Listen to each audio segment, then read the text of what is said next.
just tell you what this is about, why I've asked you to be a guest, and what I really appreciate is the first.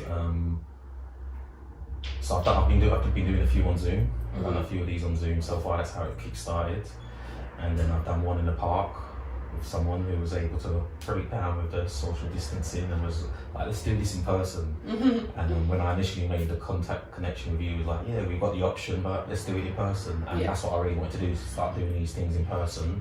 So to go back to what I'm doing now, because this is like being fast-tracked, this is an idea that we were talking about with Kalinde and others, just about us getting more information out there from other people's perspectives that we respect, in particular people who I've been inspired by, or who I've learned from, who I've worked with, you know, that I feel have something to share. And what I've discovered in my life is that a lot of my sharing and some divine moments have come out of when we talk shit. And that's what this thing was really about. It was about being with people who I'm familiar with or not too familiar with, people I like to get to know more, all of this, and like talk shit, because that's how I get to know people, that's how people get to know me. So although I may know you for particular things, like this wasn't about that. I don't know how often you do interviews or you're in, you know, but it's not about that. This is about Darren getting to know Aimee, Aimee getting to know Darren, I'm gonna talk some shit. But the term that we use, or just to bring you up to speed, is slop. So we call the show is actually called Talking Slop. Okay. And the slop term comes from the funk music. Yes. So George Clinton, Bootsy Collins, all those guys, they use this terminology like cosmic slop, and the slop was like the shit, it's the funk. You know? And to some people be like, oh, you shouldn't use the term shit, you know, it's a term that I use often, we talk shit, but in my life I come to realise how divine shit really is. That, you know, when you go through shit in your life, you know, when you come out the other end, you know, you just go through some shit. But then you can look at the fact of, you know, I understand that shit makes the world go around. Shit is the fuel for planet Earth, you know. Just as far as a horticulturalist knowing the role that farmyard manure plays, the role that worm castings play, I understand how important shit is. So not to neglect shit, and a lot of times we just try to avoid shit. And without shit, nothing can grow, right? There you go. So this is all about that. This is about us just going over. We all kind of started speaking earlier on, and things came up. So and I was like, this is the shit that I want to be capturing. We need to be talking about it. Yeah, because you know. So that's what this is all about. Talking Slop. Welcome, Aimee, to Talking Slop. The idea was that we was going to be doing a podcast. We'd be in a studio one day, and all the rest of it. I was like, fuck it. Lockdown's taking place, I'm going to work with technology, using Zoom, using a new camera and stuff. Let's connect with the people and make it happen now. So that's what we're doing. I'm glad you're here. Oh, thanks for asking me I'm here on. with you. Yeah, because usually my colleagues, it's all the kind of big names in psychedelic research that get asked to do things. So I'm always like, no, you guys have got more to say, but maybe I've got to say things now. But yeah, so should I sort of talk about how we know each other? Or, well, firstly, before that, just tell me about who are you? Who are you? What do you do? Where are you from? You know, my name is Aimeè Tollan. I am currently working for an organisation called Breaking Convention, as you know, and we put on a biennial academic conference on psychedelic research and consciousness. We're probably the UK's biggest psychedelic organisation, I would say, and we hold Europe's largest conference on psychedelic research. The biggest one in the world is the one that Matt's put on. Although I think our programme is bigger than theirs, it's just attendees that makes theirs bigger, I think. Might be corrected on that. I have just finished an MSc in psychology. And I'm kind of toying with the idea of getting into, you know, training as a psychotherapist and getting into psychedelic assisted psychotherapy, but actually I've sort of gone down a little bit of a different path with my current like research interests. I'm wondering, maybe not, maybe there's another path, and it's just but actually just to expand Breaking Convention is my current kind of mission at the moment. You know, you went to the first event and there was 200-300 people. It was quite a small-ish event, and now we have over 1,000 people, and it's getting bigger and bigger. And you know, there's so much that we could do in this country, because we're sort of everyone involved in the movement now are sort of the pioneers of the psychedelic renaissance. So there's so much potential for what can happen with psychedelics in British culture, and I feel like we're like just on the brink of it. You know, everyone's talking about cannabis legalization and magic mushrooms. It's becoming more mainstream, so I feel like we've all got work to do, so it doesn't fall back like what happened in the 60s. Like, it doesn't fall away again like it did then, because it's like, you know, we had a huge step back, and I don't want that to happen again. It's got to be implemented correctly, I think. But okay, we're gonna get there definitely. So before we get into it, because what I want to do is just go back a bit, just because there was a lot of psychedelics. That's what we're gonna get into. But I will just want to touch on the fact that, and I've said it to you before, and I say it all the time, I really appreciate the role that you've played in the breaking convention role, you know, in the role that I've seen and observed you playing just in the psychedelic community, and the personal invitations you've given me to be, you know, be part of what you do, you know, in and outside of the, you know, the programs that you're involved in. I think you're a main player, you're one of the key players, you know. Thank you. You know, like, I see it as, you know, the next generation is you know, there's you know, there's generations, and you know, we're coming to this new wave, you know, we're in a new space and there's fresh faces, and I think you're one of the fresh faces. I really feel that way. I know other people feel that way too. Simply because for me, so from my perspective, simply because of why you stepped out of your comfort zone, connected with me, you know, what that was all about, you know, which we'll get into, you know, as initially around the, you know, the race and diversity or lack of it within the psychedelic community is something obviously that you observed, something that you obviously was conscious enough about to start a conversation about it, then to implement it. You know, I know all the steps it takes to get to a point where I'm then standing alongside you at breaking convention talking about this, bringing this into the, you know, into consciousness.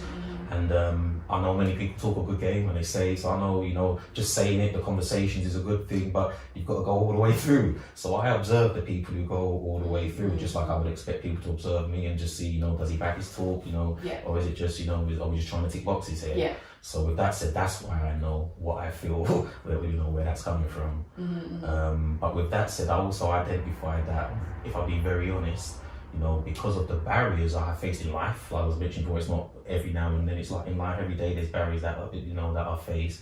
But I maybe stepped into the psychedelic community naively, thinking, yeah, this is all like the peace and love community, like the barriers are just, they dissolve, don't they? Like psychedelics dissolve the barriers, like there's not going to be barriers that I face, like I face, you know, just trying to get a job or just trying to get, you know, just fit into the society system, because in the psychedelic system it's more fluid, it's, you know.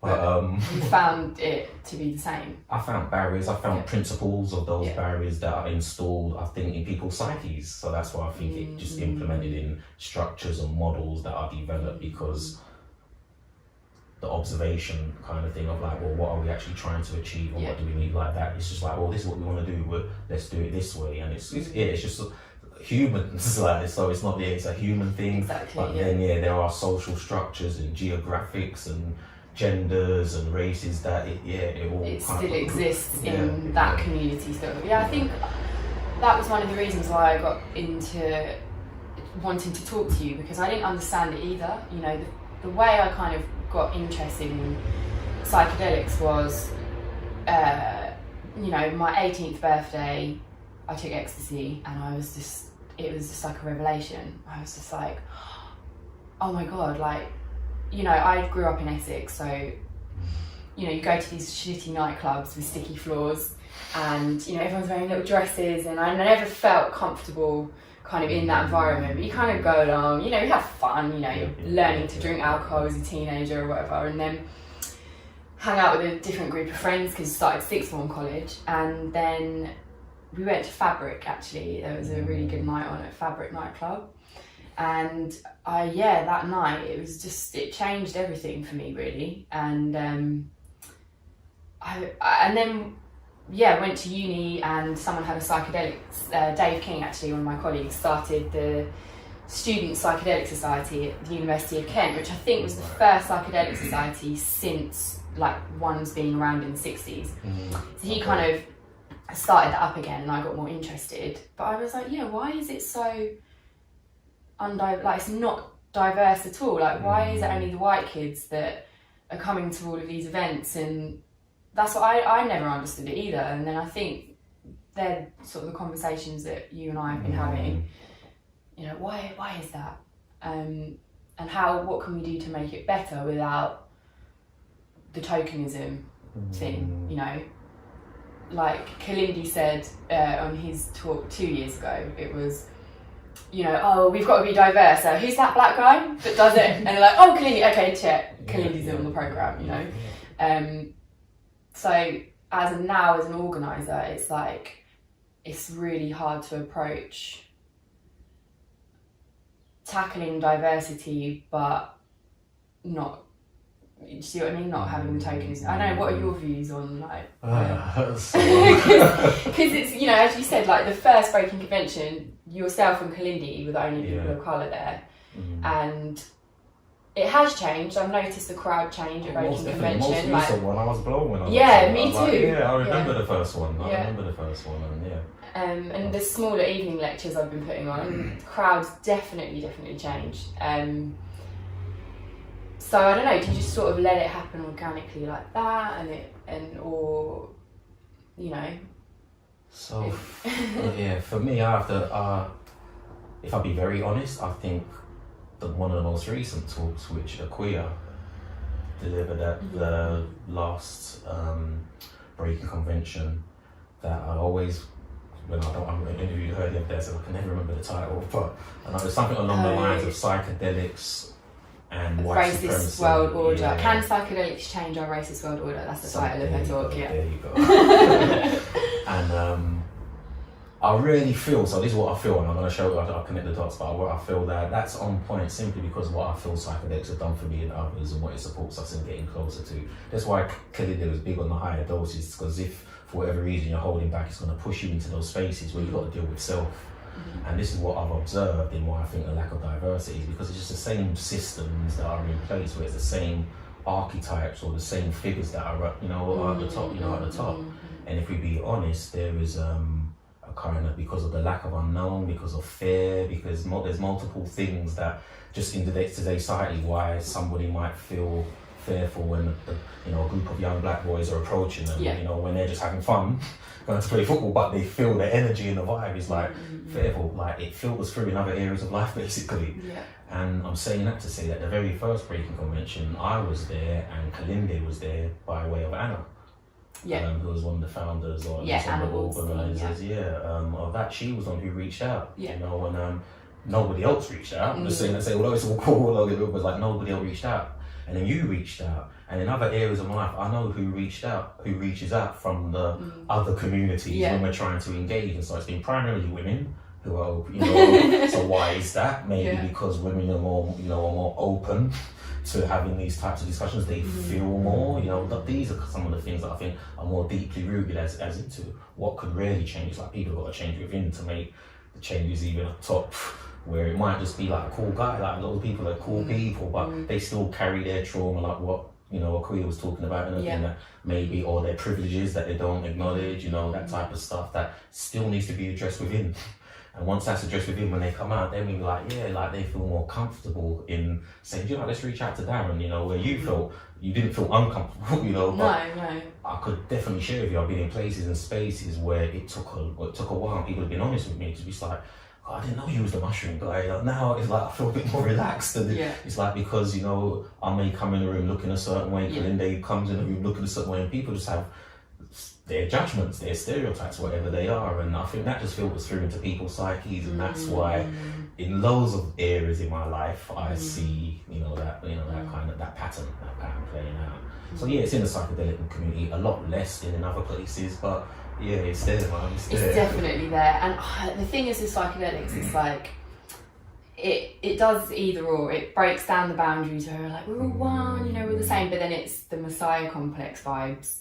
Like, people take psychedelics and actually makes them go the other way. Like, maybe that's like part of it playing out. I'm not sure, but actually, the Messiah complex in the psychedelic community is a whole nother topic, isn't it, really? I think, because that's what it invokes in a lot of people's experiences, that, I was one with this God figure archetype, and it's what you do with it. I know, because you can kind of understand why that happens to people. And I'd like to say it is only men, but I have seen it in a lot of women as well. Oh, there's definitely, there's definitely a lot. I don't want to put it out there, but I had this conversation the other day, you know, the whole goddess, because I deal with the goddess a lot and the goddess archetypes, and a lot of women who embrace the feminine, you know, goddess energies, you know, who, you know, I see some messianesses or complexes in that, you know, in that regards there. Like, it just, I think it's humans. I think it's just humans, what humans do, you know. Doesn't matter what scene you're into, you're always going to have that. Yeah, these are archetypes that exist in our consciousness, and we have to work through them. And I guess some of us are better at dealing with it than others.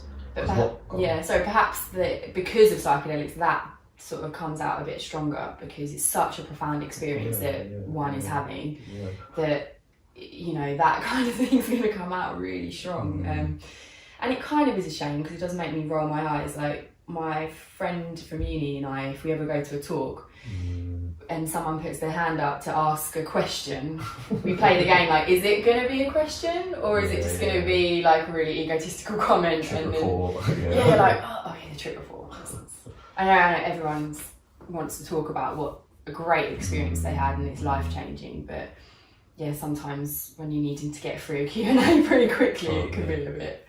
You know, with the Messiah complex, something that I used to think was, well, you know, if you have that experience and you're like, okay, I've had that experience, I'm God, I was one with God, I met, created, we was in a space and place together, I'm the one.